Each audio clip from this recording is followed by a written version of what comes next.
afternoon, ma'am. So, I am Margo. I'm from Side Notes and I am your brewer for this afternoon. So, this afternoon, I'll be brewing this bean from Ethiopia. This is Geisha by Benchmaki. So, first off,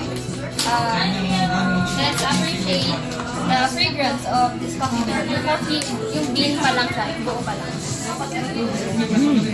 Bango? Bango. Oo nga, parang may strawberry. Oo nga, no?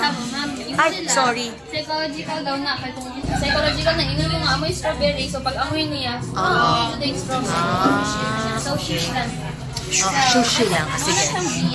So, alright. This one is coffee grounds na. So, appreciate kung anong maamoy niyo din dito sa yung nadurog na siya. Oo.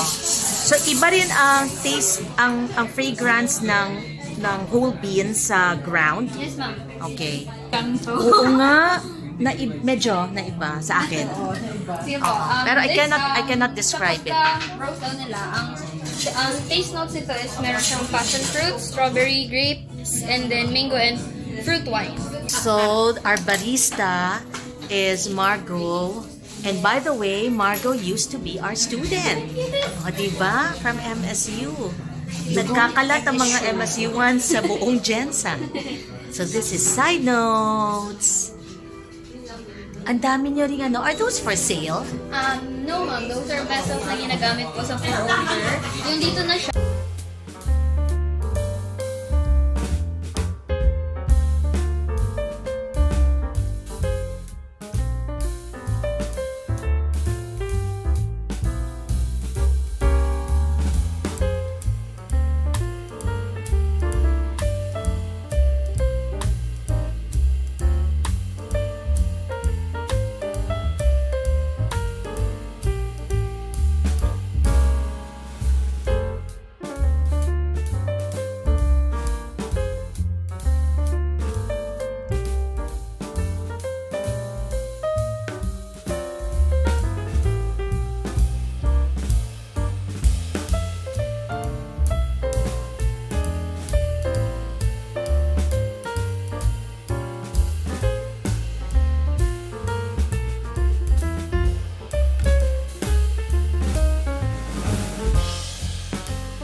Beans pa. Sa beans.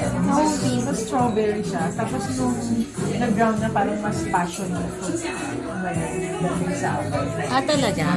Sa'yo, ma'am. Ako, I cannot tell. Basta may ano lang, may sweet na, may sweet na fragrance. Okay. Sa'yo, ma'am. How about you? Anong, parang, Yung bean tsaka yung ground. yes, ma'am. You compare yun. Medyo describe it. Parang ano siya, pag yung bean, may hint of fruity scent.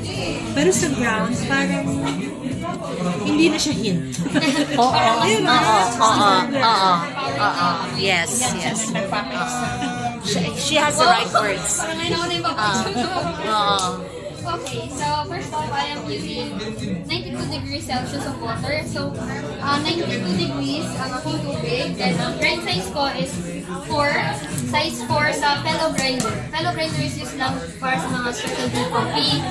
Well, if magamit ako ng manual grinders, meron din yung clicks na pwede mo ma-set depending sa grind size na gagamitin. So, mag-matter ang water temp pati ang grind size sa kanilang pag-brew. So, I'll be pouring 40.5 gallons of water for 40 seconds.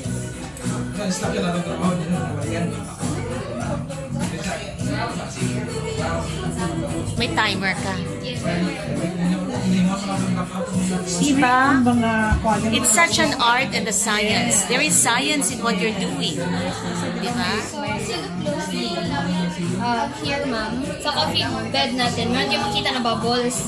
So, this is blooming phase. So, ang purpose ng blooming phase is to degas the excess carbon dioxide na nandun sa coffee bean. Kasi pag roast nitong coffee beans natin, merong mga hangin. So, kailangan natin na may palabas yun sa ating pag-brew. So, this is my first pour. Timbangan ko na yan. 50 ml. Very So, another precise. 40 seconds. Ilan seconds? 40 seconds. 40 seconds. I'll use 4 pours technique po. That's the first So, pour. dito sa vessel na ginamit ko, ang purpose nito is to immerse the coffee. Dapat pa konti-konti lang yung paglagay ng water kasi flatbed siya. So, more likely matagal ang tulo ng coffee. So, mas na-immerse yung coffee sa tubig. Unlike itong B60, kasi different vessel, different din yung purpose niya. So, different filters nilang gagamitin. Ah, talaga? Ceramic ba yon? Yes, ma'am. Ceramic. And then ito, Ceramic din po. ceramic din. Ayan na yung pour. Oh, here's our linguine. Tingi kami ng saucers, ha? Then this is my second pour. Another 50 ml po. So I decided na 50, 50, then 100 ml. It's up to the barista. Yes, ma'am. Anong gusto depende sa niya? technique na gagamitin. Okay. Depende sa'yo. Pwede mo naman maneuver ang pag-pour over. So, hindi lahat ng bean nag-shine sa isang vessel lang. So, depende din sa roasting date niya. So, ito September pa. So, that's why I use na finer grounds. Para mas yung Para ma-extract mo yun. The more kasi na mas maliit yung particles, mas matagal na mag-lusot yung tubig. So, the more na mag-immerse yung coffee. Okay. So, that's why ma-extract natin yung flavor niya. More surface area, more absorption. Oh, diba? Apply your ano ba yan? Physics? What? The body of my coffee, I'll pour 100 ml. This is the third pour. Yes, ma'am.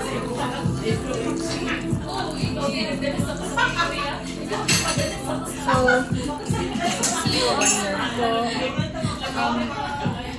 nag-pour lang ako, diri lang sa sulod, sa coffee bed lang jud. Wala na akong ginapagi diri sa filter kay if diri na ako siya sa gilid, more likely ang shape man ng filter is curve. So, pag maagi diri, more likely mas madaming tubig na mauna mahulog sa ating server. So, more likely mag-result siya na tea-like ang ating coffee or mo nang ginaingon nato na ma-bypass, which is mag-isaw. Oo. Okay. So, siguraduhin mo doon siya sa grind. Sa coffee bed portal. lang. Okay. Then, for my final And the pour, final pour. I'll pour directly lang sa center and on a low level. Para ma-disturb ang coffee bed and Okay. ma-extract ang flavor. Then, we don't have to agitate na ang vessel kaya yung turbulence ng water, enough na yun para ma-disturb ang coffee bed. Okay. So, right now, that's how dark it is. Yes, mabasin. So, ang maayos yung coffee, that would result na pangit ang lasa. Ang itong mga specialty beans, after siya na-process, grading pa siya by Q-graders, then i-cupping siya, then matagan siya graduate, ma-commercial ba siya, premium ba siya, or specialty beans. Okay. But this one is specialty, no? Yes, ma'am. This is specialty. So, while waiting, So, while waiting, Ano to? Arabica?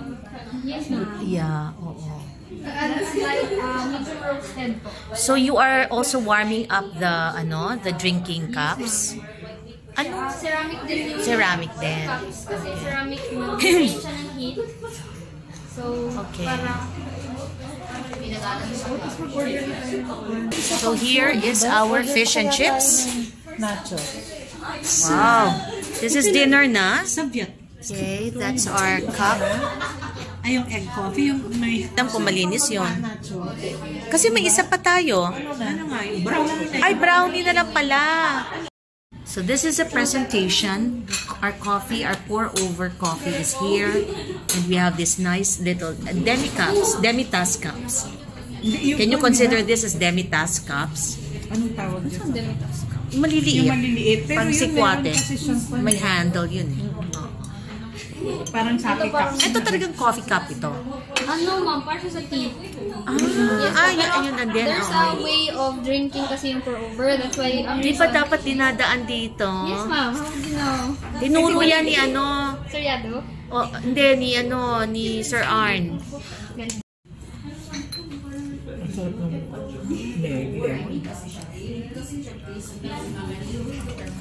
So, here po. This is Geisha from Ethiopia Sige by na. Bench Magic. So, there's a proper way of slurping po. It's still hot, no? Hi sir, good afternoon po. Tinit pa na konti. Tapos, ay hindi naman Actually, sa taste buds niyo, so para makakalat yung lasa. compared sa iba.